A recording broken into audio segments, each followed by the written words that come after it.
창세기 4장 1절에서부터 8절까지 말씀, 이 말씀을 제가 봉독하겠습니다. 아담이 그의 아내 하와와 동침하매 하와가 임신하여 가인을 낳고 이르되 내가 여호와로 말미암아 등남하였다 하니라.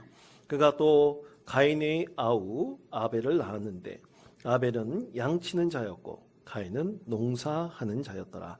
세월이 지난 후에 가인은 땅의 소산으로 제물을 삼아 여호와께 드렸고 아벨은 자기도 양의 첫 새끼와 그 기름으로 드렸더니 여호와께서 아벨과 그의 제물은 받으셨으나 가인과 그의 제물은 받지 아니하신지라. 가인이 몹시 분하여 안색이 변하니 여호와께서 가인에게 이르시되 내가 분하여 함은 어찌 됨이며 안색이 변함은 어찌 됨이냐. 네가 선을 행하면 어찌 낯을 들지 못하겠느냐. 선을 행하지 아니하면 죄가 문에 엎드려 있느니라. 죄가 너를 원하나 너는 죄를 다스릴지니라. 가인이 그의 아우 아벨에게 말하고 그들이 들에 있을 때 가인이 그의 아우 아벨을 쳐 죽이니라. 아멘. 예, 여러분, 영국의 대표적인 작가 세익스피어와 버금가는 미국의 작가가 있는데요, 존 스타인백이라는 분이 계십니다. 돌아가셨죠. 여러분, 그런데 이 존 스타인백이라 그러면 우리나라 사람 잘 몰라요. 그런데 그의 작품을 통해서 만든 아주 유명한 영화가 있습니다. 화면을 잠깐 보여주시기 바랍니다. 예, 뭐죠? 에덴의 동쪽입니다. 여러분, 과거에 보신 기억이 있으시죠? 예. 저도 어렸을 때 몇 번 본 그런 작품입니다. 이 에덴의 동쪽이라는 책을 써서 전 세계적으로 유명한 분이 바로 존 스타인백입니다. 근데 왜 유명해졌느냐? 이 제임스 딘이라는 배우가 이 아주 주연을 했기 때문에 이 영화 작품이 굉장히 우리나라 사람들에게 유명해졌죠. 이 에덴의 동쪽에는 여러 등장인물이 있습니다. 대표적으로 이 제임스 딘이 분한 이 칼이라는 청년이 있고요. 그의 형 아론이 있습니다. 그리고 그의 아버지 에돔이 있고요. 그리고 일찍 아버지와 이혼한 이후에 방탕에 몸을 파는 창녀의 삶을 살고 있었던 그의 어머니가 있습니다. 그래서 이 아론과 칼은 아버지에 의탁해서 아버지 손에서 잘 자라나요. 그런데 아버지가 이 둘째인 칼보다는 형 아담을, 이 아론을 너무나 사랑합니다. 아버지의 그 기대를 한 몸에 받고 이 아론이 성장하는데 참 그래도 잘 자라나요. 그래가지고 공부도 열심히 해가지고 미국 스탠포드 대학에 입학하게 되었습니다. 그런데 반대로 이 둘째 칼은 아주 방탕하고 경찰서를 들락날락하는 그런 문제아로 자라나게 되었습니다. 그런데 어느 날 칼은 자라날 때 어머니가 굉장히 착하고 현명한 여인이라고 아버지한테 그렇게 들으면서 자라났어요. 그런데 어느 날 칼은 어머니가 정반대의 몸을 파는 유각의 여인이라는 것을 알게 되었습니다. 반항기 있었던 이 칼은 자기 형에게 그 반항의 마음을 가지고 형에게 알려주었습니다. 형 그 사실을 듣고 큰 상처를 받아요.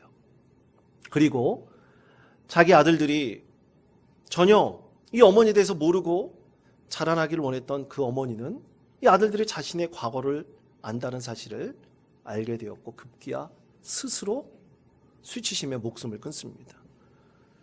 그의 형 아론도 상처 때문에 그것을 감당하지 못하고 스스로 인생을 포기해요. 그때 세계 제1차 대전이 있었던 때인데 그때 전쟁에 참전하여서 전사하고 맙니다. 그렇게 기대하였던 큰아들 아론이 죽었다는 얘기를 듣은 이 칼의 아버지 에돔은 큰 충격을 받고 그 자리에 쓰러집니다. 몸을 움직이지 못하게 돼요. 칼은요, 자기의 말 한마디도 이런 비극이 온 가정을 휩쓸 것 같다는 그 사실 하나에 너무나 큰 죄책감을 느낍니다. 아버지 앞에 나타나지 못해요. 그런데 어느 날 아버지가 이제 세상을 떠난다는 소식을 듣고 아버지 앞에 가서 아버지 앞에 무릎을 꿇고 참회를 합니다. 진실한 마음으로 아버지께 용서를 구합니다. 그런데 다 죽어가던 아버지는 딱 한마디, 이 아들에게 유언의 한마디를 남기고 세상을 떠나는데, 그때 남긴 딱 한마디가 팀셀이라는 말입니다. 이 팀셀이라는 말은 히브리어예요. 여러분, 그것이 오늘 우리가 읽었던 하나님의 말씀입니다. 자, 창세기 4장 7절의 말씀, 이 말씀을 다 같이 한 목소리로 읽겠습니다. 내가 선을 행하면 어찌 낯을 들지 못하겠느냐. 선을 행하지 아니하면 죄가 문에 엎드려지느니라. 죄가 너를 원하나 너는 죄를 다스릴지니라. 아멘. 자, 여러분, 이 말씀에서 내가 죄를 다스릴지니라 라는 히브리어 단어가 바로 팀셀이라는 단어입니다. 하나님께서는 가인에게 너가 이 마음을, 죄를 다스릴 수도 있고 그러지 못할 수도 있다라고 말씀을 하셨어요. 이 칼의 아버지 에돔은 마지막으로 그 사랑하는 아들에게 팀셀, 마지막 유언을 남깁니다. 그래, 너는 네 죄를 네가 스스로 다스릴 수 있어. 다시는 그런 실수와 죄를 짓지 말고 살아라 라는 간절한 아버지의 마지막 사랑을 담은 유언이었던 것입니다. 사랑하는 성도 여러분, 우리는 하나님의 형상을 닮은 존재입니다. 여러분, 그래서 우리는 하나님의 형상을 닮은 존재로서 우리의 마음을 다스릴 수 있습니다. 여러분 믿으십니까? 왜냐하면 하나님께서는 우리에게 선한 의지를 주셨기 때문이에요. 하나님의 형상을 담은 선한 의지를 주셨기 때문에 우리는 그것을 선택하며 내 자유의지로 마음을 다스릴 수가 있습니다. 그래서 하나님께서 기뻐하시고 온전하신 뜻을 우리가 이 세상 가운데서 늘 이루어갈 수 있는 믿음의 자녀들입니다. 오늘 우리에게 주신 하나님의 말씀의 제목은 하나님의 인생 수업, 채움과 공허함입니다. 계속해서 창세기의 말씀을 통해서 하나님께서 우리 인생 가운데 말씀으로 무엇을 가르쳐 주시는지, 또 우리 심령 가운데 선한 의지로 이 말씀을 우리가 어떻게 배우고 이 말씀을 익히고 우리 심령 가운데 이것을 심겨 놓을 수 있는지, 이것을 인생 수업이라는 주제를 가지고 여러분과 함께 하나님의 말씀을 계속해서 나누려고 합니다. 오늘 첫 번째 말씀, 그것이 가인과 아벨에 대한 이야기입니다. 여러분, 오늘 부제가 체험과 공허함이에요. 이 체험과 공허함은 오늘 말씀과 아주 깊이 연관되어져 있습니다. 여러분, 아담과 하와는 지난주에 하나님 말씀을 전할 때 기쁨의 동산에서 하나님과 살다가 어떻게 됐습니까? 죄를 지어서 쫓겨나게 됐죠. 기쁨의 동산이 기쁨의 집인데 바로 거기서 쫓겨나게 됐습니다. 여러분, 그렇게 하나님과 영원히 살 것이라고 생각했던 그 기쁨의 집에서 쫓겨나게 됐을 때 아담과 하와는 어떤 마음을 갖게 되었을까요? 여러분, 살던 집에서 한번 쫓겨나 본 적 있습니까? 자기 의지하고 상관없이 쫓겨나 본 적 있으신가요? 저는 있습니다. 저는 신호 때 제가 아주 조그만 실수, 그러니까 제가 신학생으로 결혼해가지고 세상 물정 하나도 모를 때 조금만 계약의 실수 때문에 쫓겨나게 됐어요. 참 막막하더라고요. 또 분한 마음도 들고 또 상실감이 너무나 컸습니다. 여기서 쫓겨나면 어떻게 살까? 그때 아내가 임신해가지고 제 첫째 애가 그렇게 임신하고 있었던 그런 때였었거든요. 얘 애기도 태어날 텐데 이 쫓겨나면 어디서 살까? 너무나 막막했습니다. 해결할 방법이 없는 것입니다. 그래서 하나님께 매달릴 수밖에 없었습니다. 그때 하나님께서 참 좋은 길로 인도해 주셔서 오늘 이 자리까지 하나님께서 함께 해주셨다는 참으로 인생의 고백이 있습니다. 자세한 얘기를 들으면 나중에 저를 찾아오시기 바랍니다. 여하튼 바로 이런 감정이에요. 상실감의 감정입니다. 충격입니다. 이 아담과 하와는 큰 상실감과 충격에 휩싸여 있었어요. 그런데 그런 이 두 사람에게 하나님께서 너무나 큰 선물을 주셨습니다. 바로 가인이라는 아들을 주신 것입니다. 자, 그것에 대해서 창세기 4장 1절에 이렇게 말씀하죠. 아담이 그의 아내 하와와 동침하매 하와가 임신하여 가인을 낳고 이르되 내가 여호와로 말미암아 등남하였다 하니라. 아멘. 얼마나 기뻤을까요?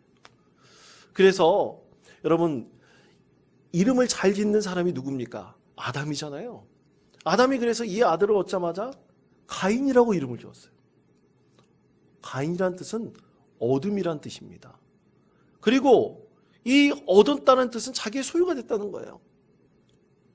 하나님께 기쁨의 집에서 쫓겨나서 큰 상실감과 충격 가운데 살았던 가인, 이 아담에게 하나님께서 가인, 네가 얻었어. 이제 그 가인은 너의 귀한 자녀가 되었어. 그것을 하나님께서 주시니까 기쁨이 너무나 넘쳤습니다. 상실을 했던 그 감정에 기쁨으로 채워주셨어요. 바로 어둠이라는 것은 체험이라는 뜻과도 연결되어져 있습니다. 하나님께서 가득 채워주셨어요. 그런데 얼마 있다가 또 어떻게 됐습니까? 둘이 사이에 또 아벨이라는 아들을 하나님께서 주신 것입니다. 너무나 기뻤습니다. 기쁨이 2배가 되었습니다. 그런데 여러분, 이 기쁨이 결코 오래가지 못했습니다. 바로 형이 동생을 죽인 것이죠. 그런데 여러분, 참 공교롭게도 이 아담이 이름을 잘 짓잖아요.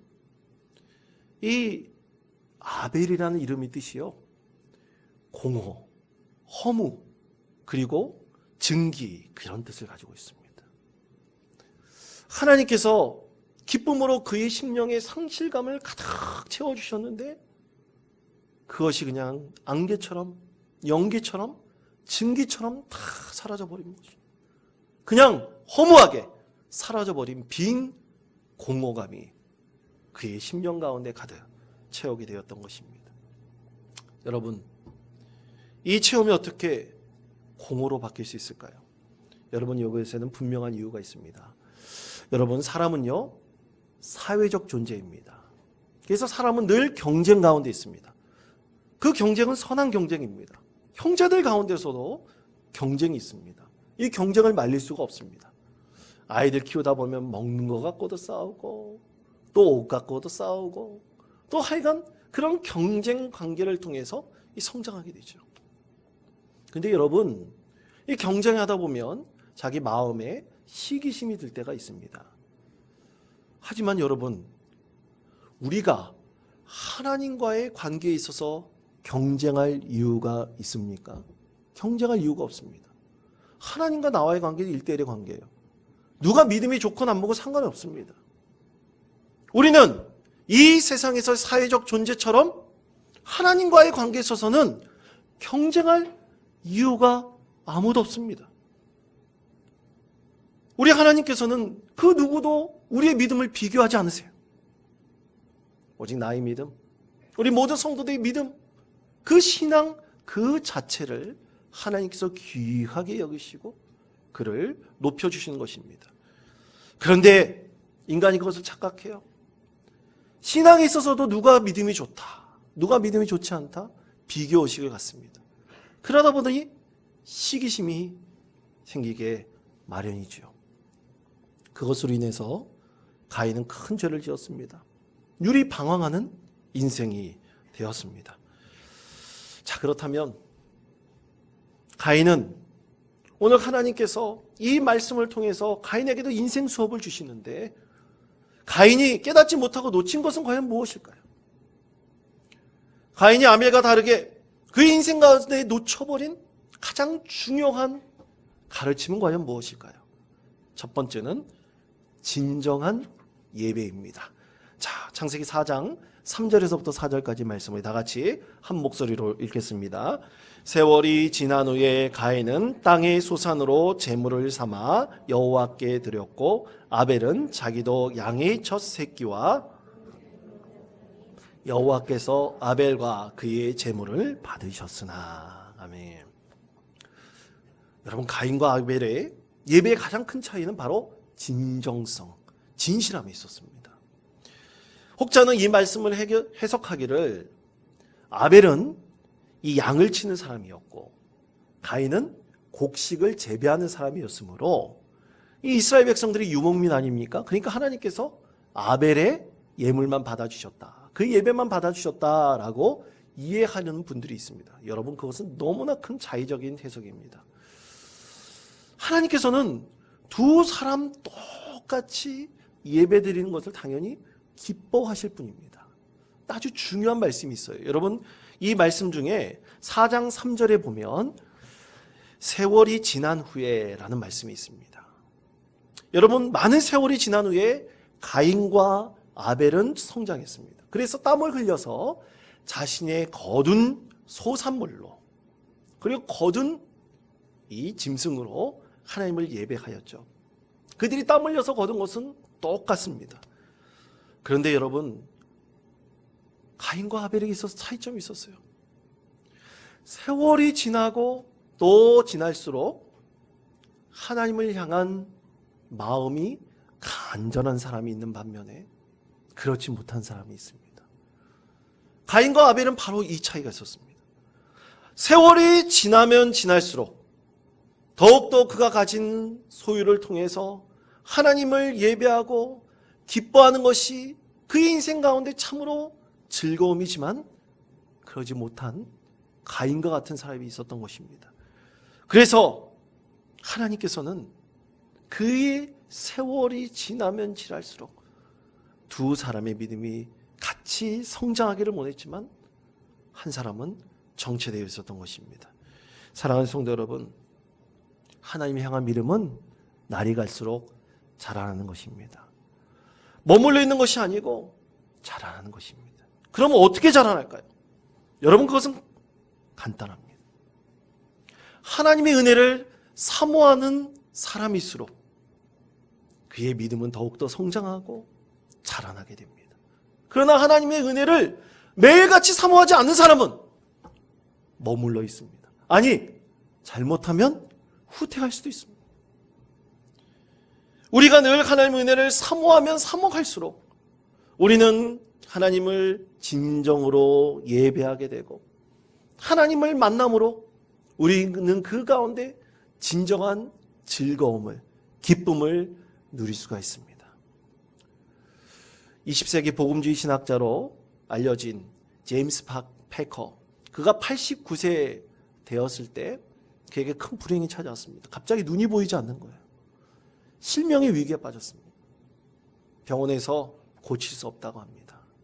그도 알았습니다. 더 이상 고칠 수 없다는 것을 그도 깨닫게 되었죠. 그가 이렇게 실명의 위기에 빠졌다는 소식을 한 기독교 신문 기자가 듣고 안타까운 마음에 그를 인터뷰했습니다.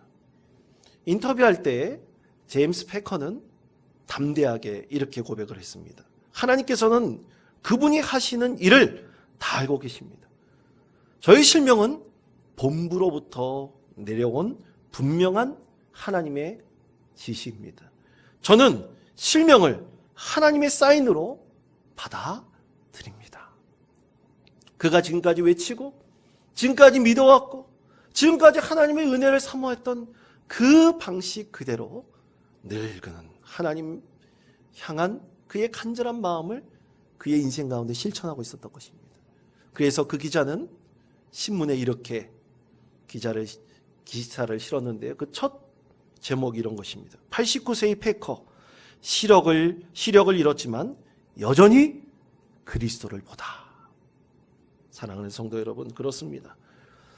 우리가 하나님의 은혜를 매일같이 사모하는 자는 우리 인생 가운데 하나님께서 나에게 복을 주시든 그렇지 않든 우리가 그것으로 일희일비하지 않습니다. 사랑하는 성도 여러분, 매일같이 하나님의 은혜를 사모하시는 믿음의 성도 되시기를 권면드립니다. 우리가 그 가운데 진정한 예배를 드릴 수 있습니다. 은혜를 사모하지 않고서는 우리 믿음은 결코 성장하지 않습니다. 여러분, 그런 관점에서 봤을 때 가인과 아벨 두 사람의 예배 중 누구의 예배를 하나님께서 받아주셨을까요? 당연히 아벨의 예배였습니다. 여러분, 세월이 지나면 지날수록 우리 믿음이 더욱더 성숙해져야 되지 않겠습니까? 세월이 지나면 지날수록 우리의 모습은 더욱더 하나님을 향한 아름답고 복된 모습으로 변화되지 않겠습니까? 이런 인생 경험으로 나이가 들면 들수록 우리 이마에 주름이 하나 둘씩 생겨날수록 우리의 모습은 더욱더 진실한 예배로 하나님의 귀한 그 은혜를 사모하는 믿음의 사람으로 늘 변화하시는 복된 성도 되시기를 간절히 축원드립니다. 두 번째로는 마음의 주인입니다. 사랑하는 성도 여러분, 여러분 마음의 주인은 누구입니까? 하나님입니까? 내 자신입니까? 오늘 하나님께서 이렇게 말씀하십니다. 자, 창세기 4장 5절에서부터 6절까지 말씀입니다. 다 같이 한 목소리 읽겠습니다. 가인과 그의 재물은 받지 아니하신지라. 가인이 몹시 분하여 안색이 변하니 여호와께서 가인에게 이르시되 내가 분하여 함은 안색의 변함은 어찌 됨이냐. 아멘. 자, 여러분 이 말씀을 보십시오. 하나님께서는 오늘 가인의 마음속에 과연 무엇이 있는지를 분명히 하셨습니다. 그래서 그의 마음을 터치하셨습니다. 네가 분함은 어찌 됨이며 내 안색이 변함은 어찌 됨이냐. 하나님께서 분명히 그의 심령에 하나님의 음성을 들려주셨습니다. 그런데 가인의 행동은 정반대였죠. 자기 동생을 죽이기까지 했습니다. 어떻게 하나님께서 그의 심령을 터치하시고 만졌는데도 이런 일이 일어날 수 있을까요? 여러분, 그것은 감정 때문입니다. 자기 감정이 하나님의 음성을 듣는 것을 가로막게 된 것입니다. 하나님과의 소통이 단절되어 버린 것입니다. 사랑하는 성도 여러분, 기억하십시오. 자기 감정에 자기 주인 된 사람은 하나님의 음성을 듣기 어렵습니다.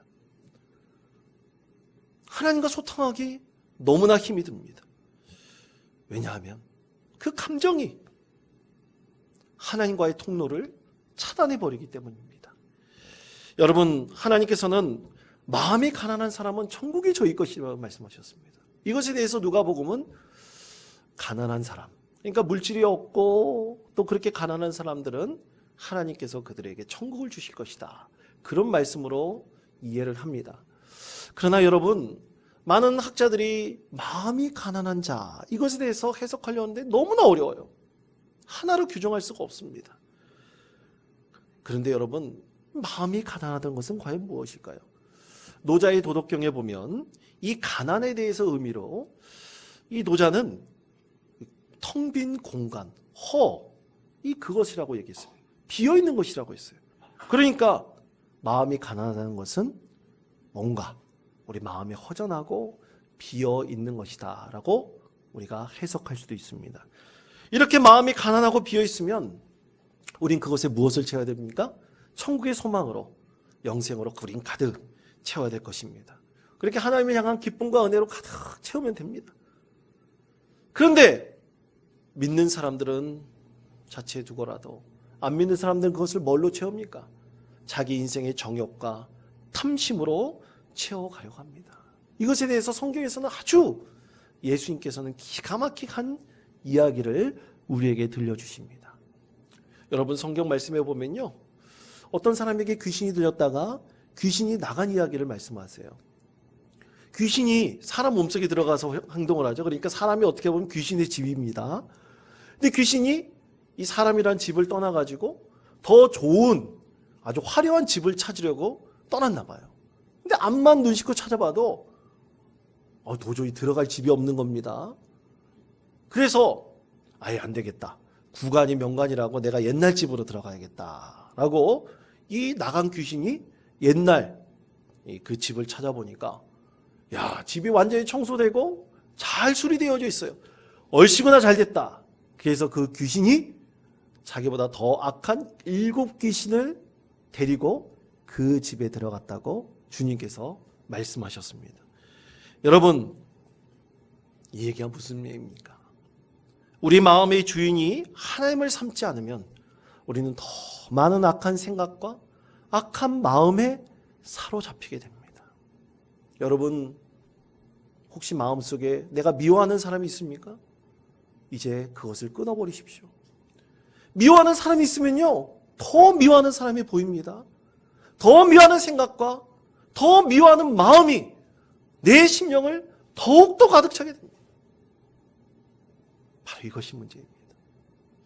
그러므로 사랑하는 성도 여러분, 오직 내 마음의 주인을 하나님 삼기를 기도하십시오. 그리고 하나님께서 내 마음의 주인 되어 주셔서 그 텅 빈 공간을 오직 성령의 충만함으로 가득 채우도록 기도하십시오. 하나님께서 여러분의 인생을 더욱더 감사와 기쁨으로 넘치는 참으로 놀라운 은혜의 사람으로 우리 하나님께서 세워주실 것입니다. 마지막으로 하나님께서 가인에게 주신 인생 수업은 이겁니다. 진실한 회개입니다. 가인은 절대로 진실한 회개를 하나님께 드리지 못했습니다. 그래서 그는 에덴의 동쪽으로 쫓겨나 유리 방황하는 인생을 살게 되었습니다.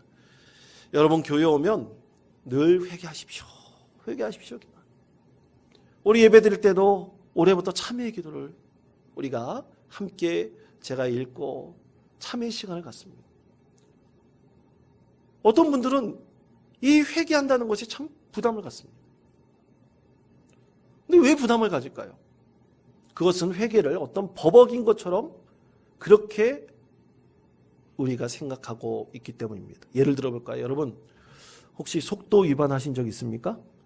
예. 저도 속도 위반 나도 모르게 한번 해가지고 최근에 한번 고지서가 날라온 적이 있었는데, 여러분, 속도 위반은 상습범이 아니면, 상습적으로 하지 않으면 1년 정도 지나면 그 기록이 사라져버린다고 합니다. 맞습니까? 저는 그렇게 알고 있는데 완전히 사라져버린대요. 그런데 우리가 회개를 이렇게 생각하는 거예요. 하나님께 한번 기도하면 사라져버린 것처럼 이해하기 때문입니다. 그런데 여러분, 회개는 그런 것이 아닙니다. 회개는 하나님과 나와의 관계 설정이 바로 회개입니다. 그래서 우리는 매일같이 하나님과 관계 설정을 해야 돼요. 이제 우주를 나가보십시오.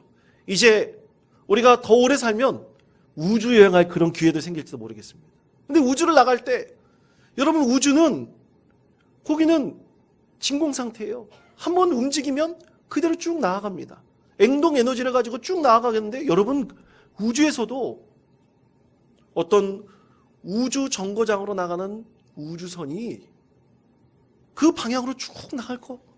그 에너지대로 쭉 나갈까? 그렇지 않다고 합니다. 진공 상태인 그 가운데서도 운동 에너지를 갖지만 방향이 계속해서 틀어진대요. 그럼 어떻게 해야 될까요? 계속해서 계산하고 또 계산해서 틀어진 방향을 조금씩 수정하고 또 수정하고 또 수정해야지 우주 정거장으로 향해 나아갈 수 있다고 합니다. 우리 인생은 매일같이 수정해야 됩니다.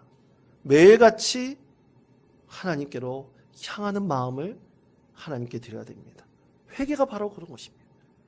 어긋난 것을 마치고 틀어진 것을 새롭게 하고, 이것을 통해서 우리는 늘 하나님과의 관계 설정을 매일같이 맞춰 나가는 것입니다. 사랑하는 성도 여러분, 오늘 이 말씀, 하나님께 주신 인생 수업의 말씀을 꼭 기억하십시다. 여러분, 진정한 예배를 하나님께 드리십시다. 우리 마음의 주인을 하나님으로 삼으십시다. 그리고 매일같이 진실한 회개를 통해서 하나님과의 관계를 늘 새롭게 설정하시며 우리 인생의 참된 주인 되시는 그 하나님께 감사와 영광을 올려드리는 진정한 믿음의 성도 되시기를 간절히 축원드립니다.